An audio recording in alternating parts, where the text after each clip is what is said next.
Imagine this. You earn money every month. Not a fortune, not poverty either.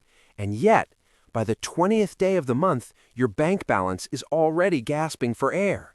No emergencies, no luxury shopping spree, no "I bought a yacht by mistake" moment. So where did the money go? Here's the uncomfortable truth. Most people don't have an income problem. They have a money flow problem.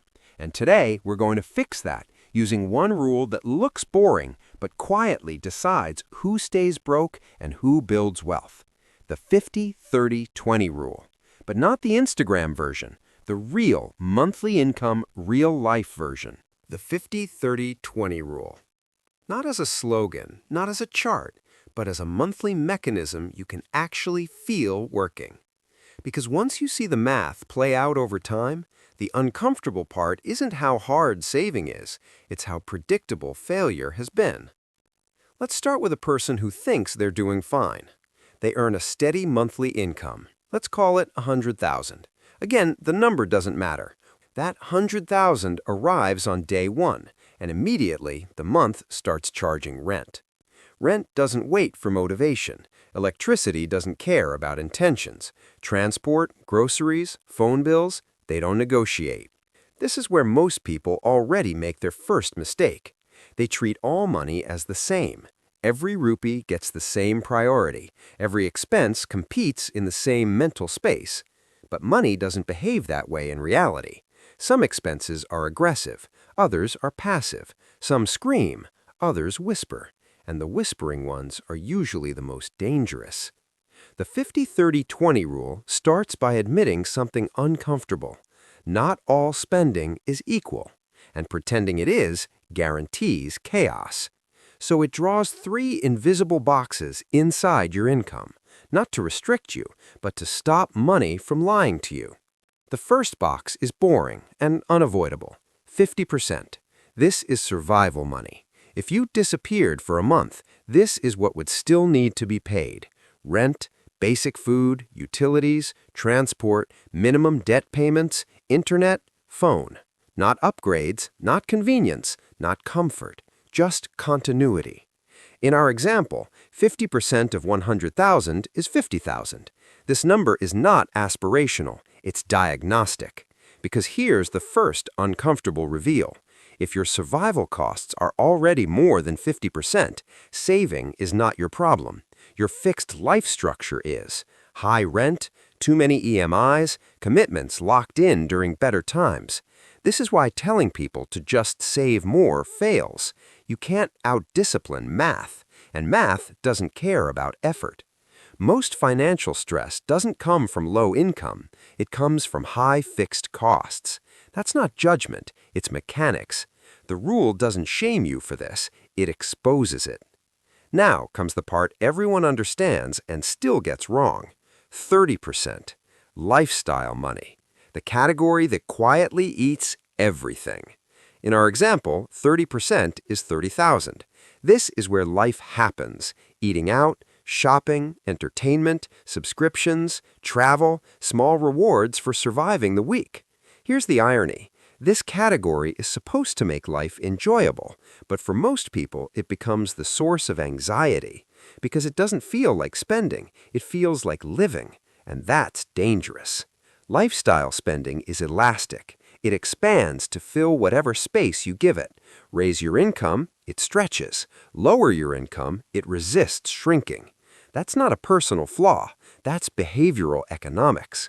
The rule doesn't say don't enjoy yourself. It says decide how much enjoyment you're buying in advance.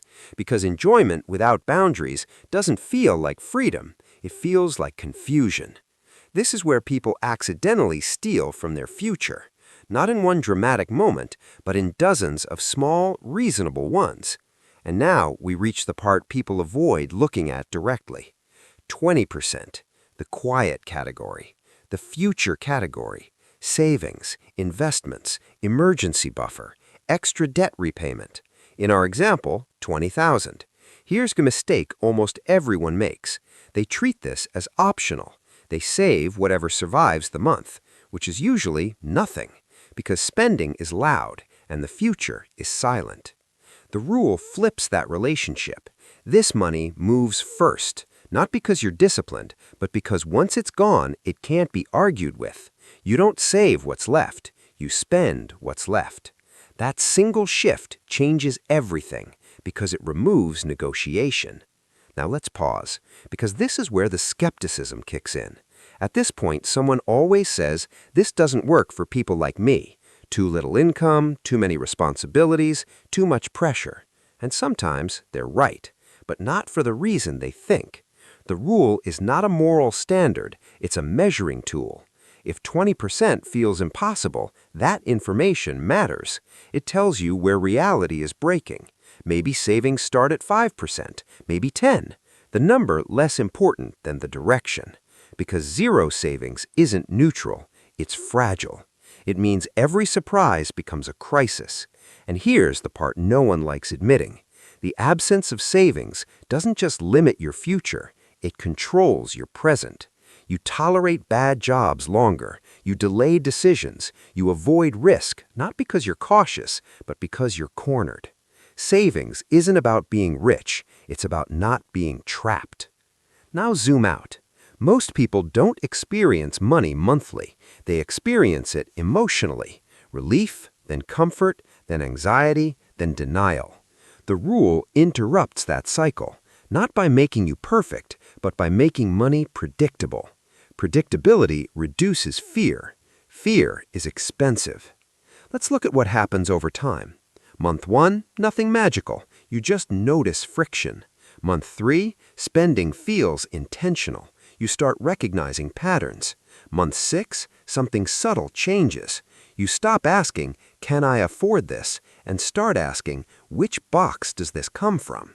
That question alone filters out most bad decisions, not because you're smarter, but because the system is doing the thinking. This is the part social media skips. There's no dramatic transformation, just quiet alignment. Now let's contrast this with the hype version of saving, the version that says, cut all joy, track every penny, hustle harder, sleep less, sacrifice everything. That approach works briefly, then rebounds, because systems that rely on constant self-control collapses under stress. The 50-30-20 rule assumes something realistic. You will get tired, you will want things, you will make emotional decisions. So it plans for that, and that's why it lasts. Here's the hidden mechanism most people miss. The rule isn't about percentages, it's about sequencing. First, protect survival. Second, cap lifestyle. Third, pay the future. That order matters. Reverse it and everything breaks. And now the uncomfortable question. Why isn't this taught early? Because it's not exciting. It doesn't sell dreams. It doesn't promise escape. It just quietly builds stability. And stability doesn't trend, but instability does. Debt thrives on chaos. Impulse thrives on confusion. Clarity is bad for those systems, good for you. So here we are, a simple rule. No spreadsheets, no shame. Just 3 boxes. And one final thought. If money continues to feel stressful, despite earning more than you used to, the issue may not be income. It may be that your money has never been given instructions. So here's the unresolved question. If you started telling your money where to go, instead of wondering where it went, what decisions would suddenly become possible, and which excuses would quietly disappear? That's not something a rule can answer for you, but it can finally make the question unavoidable. This content is for educational purposes only. It does not constitute financial, investment, or legal advice. Financial decisions involve risk and depend on individual circumstances. Always do your own research or consult a qualified professional before making financial decisions.